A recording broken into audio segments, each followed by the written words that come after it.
Tra gli incontri elettorali di oggi ad Agrigento era previsto quello con la leader della lista civica popolare che prende il nome del ministro della Salute Lorenzin, ma per motivi di maltempo non si è potuto tenere dal vivo, ma in videoconferenza da Roma.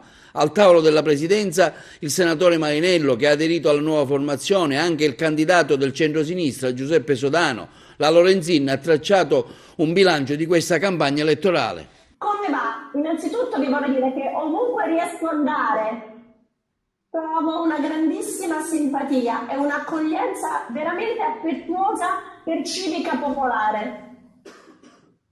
Non credo che scapiti a tutti i politici che andando al mercato, girando tra la folla come sto facendo io, nelle stazioni, negli aeroporti, nei luoghi più affollati, le persone ti chiamano, ti fanno i complimenti e ti dicono: Ministro, vada avanti. Allora, questo credo che sia un segno di apprezzamento da parte delle persone comuni e noi dobbiamo trasformare questo apprezzamento in voto. Non è facile perché abbiamo avuto pochissimo tempo. Normalmente il posizionamento di un partito politico si fa in un anno, in 2 anni, noi lo stiamo facendo in un mese e questa la dice lunga.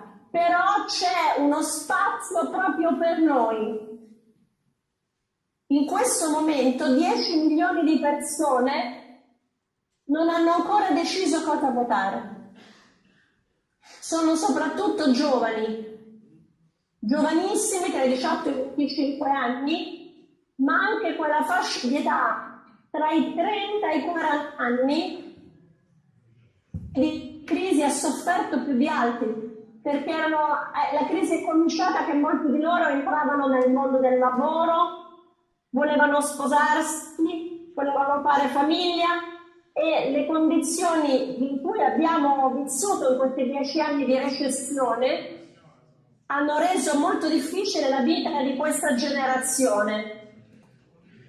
Nello stesso momento partiti come il Movimento 5 Stelle o la Lega Nord, utilizzando i social, hanno seminato una cultura dell'odio, della violenza nichilista, antisistema, che oggi ci presenta il conto. La presenza di Beatrice Lorenzin in provincia di Agrigento è molto attesa perché ricordo a me stesso che quando la Regione Sicilia ha proposto il piano regionale sanitario, in particolare la rete ospedaliera, noi dobbiamo a lei la salvaguardia di strutture importantissime come ad esempio l'ospedale di Sciacca, ma anche l'ospedale di Cefalù, l'ospedale di Gela e anche il potenziamento dei servizi sanitari e della rete dei servizi sanitari anche nella nostra provincia.